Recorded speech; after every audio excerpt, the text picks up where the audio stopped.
അസ്സലാമു അലൈക്കും വറഹ്മത്തുള്ളാഹി അൽഹംദുലില്ലാ വസ്സലാത്തു വസ്സലാമു അലാ റസൂലില്ലാ. പ്രിയമുള്ള സഹോദരങ്ങളെ, നമ്മൾ ഈ പെട്രോൾ പമ്പിൽ എണ്ണ അടിക്കാൻ വേണ്ടി കയറി കഴിഞ്ഞാൽ വളരെ അപൂർവമായി സംഭവിക്കുന്ന കാര്യമാണ്. ചിലപ്പോൾ ഡീസൽ വണ്ടിയിൽ പെട്രോൾ മാറി അടിക്കുക, അല്ലെങ്കിൽ പെട്രോൾ വണ്ടിയിൽ ഡീസൽ മാറി അടിക്കുക. അത് പെട്രോൾ പമ്പിൽ സംഭവിക്കുന്ന ഏറ്റവും വലിയൊരു അബദ്ധമാണത്. ഒരുപക്ഷെ അത് നമ്മളെ വണ്ടിയെ തന്നെ എന്ത് ചെയ്യും, തകരാറിലാക്കും. കാരണം ഒരു ഡീസൽ വണ്ടിയിൽ ഡീസൽ കൊണ്ട് വർക്ക് ചെയ്യാവുന്നൊരു സെറ്റപ്പാണ് അതിൽ ഡിസൈൻ ചെയ്തിരിക്കുന്നത്. പെട്രോൾ വണ്ടിയിൽ പെട്രോൾ കൊണ്ടുമാണ്. അത് മാറി അടിക്കുമ്പോൾ അതിന് എഞ്ചിനും അതിൻ്റെ പ്രവർത്തനത്തെയൊക്കെ അത് പ്രതികൂലമായി ബാധിക്കാനുള്ള സാധ്യതയുണ്ട്. അതുകൊണ്ട് വളരെ ഗൗരവമായ ഒരു തെറ്റായിട്ടാണ് ഇതിനെ കാണാറുള്ളത്. ഇത് നമ്മൾ വേണത് എന്ത് കാര്യത്തിലാണെങ്കിലും ഇന്നത്തെ പുതിയ തലമുറയിലുള്ള ഒരു വാദമാണെന്ത്, മൈ ബോഡി മൈ ചോയ്സ് പറയുമല്ലോ, എൻ്റെ ശരീരം എൻ്റെ ഇഷ്ടം. അതായത് എൻ്റെ ശരീരം എൻ്റേതാകുന്നതുകൊണ്ട് എനിക്ക് എൻ്റെ ഇഷ്ടമൊന്നും ആവാമെന്നാണ്. അപ്പോൾ നമ്മൾ സ്വാഭാവികമായിട്ട് ചോദ്യം, ഞാൻ പൈസ കൊടുത്ത് വാങ്ങിയ വണ്ടിയിൽ എനിക്കെന്തും ചെയ്തുകൂടെ? എനിക്ക് മണ്ണെണ്ണ ഒഴിക്കുക, പെട്രോൾ ഒഴിക്കുക, ഡീസൽ ഒഴിക്കുക. അതാണ് അങ്ങനെ ഒരാൾക്ക് പറയാം.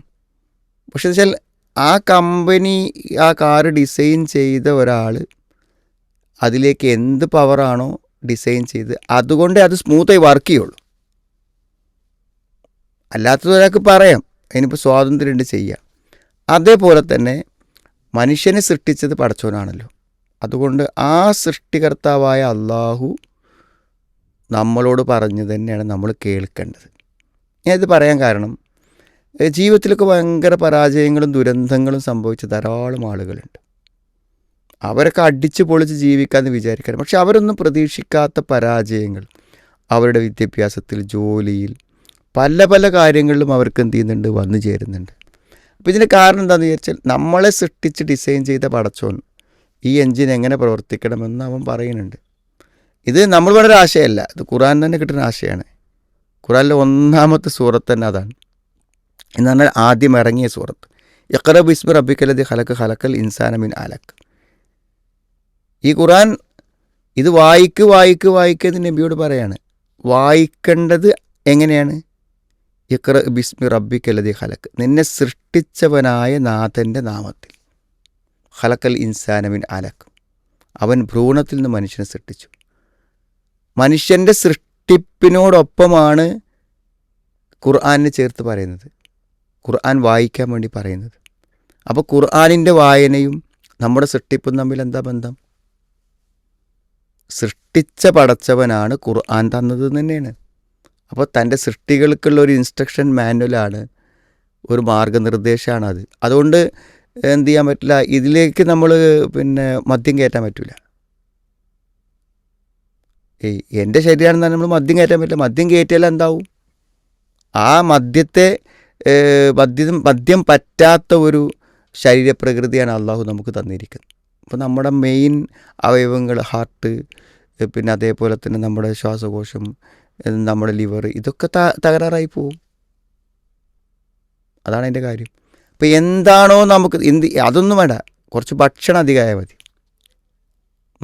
ഇപ്പോൾ സാധാരണ ഒരുവിധം ആളുകൾക്കൊക്കെ ഒരു അൾട്രാസൗണ്ട് സ്കാൻ ചെയ്യുമ്പോൾ കാണുന്ന കാര്യമാണ് ഫാറ്റി ലിവർ.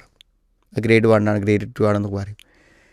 ഈ ഫാറ്റി ലിവർ എന്നൊക്കെ പറഞ്ഞാൽ അതിനൊന്നും മരുന്നില്ല. അതിനുള്ള പരിഹാരം എന്താ? നമ്മൾ ഭക്ഷണം നിയന്ത്രിക്കുന്നില്ല. നമുക്ക് എത്ര ആപ്റ്റാണ്, എത്ര കറക്റ്റാണ് അല്ല പറയണത്. കുലു വശപ്പ് വരാത്ത സുരിഫു എന്നാണ്. തിന്നോളും കുടിച്ചോളും, നിങ്ങൾ അമിതമാക്കരുത് എന്നാണ്.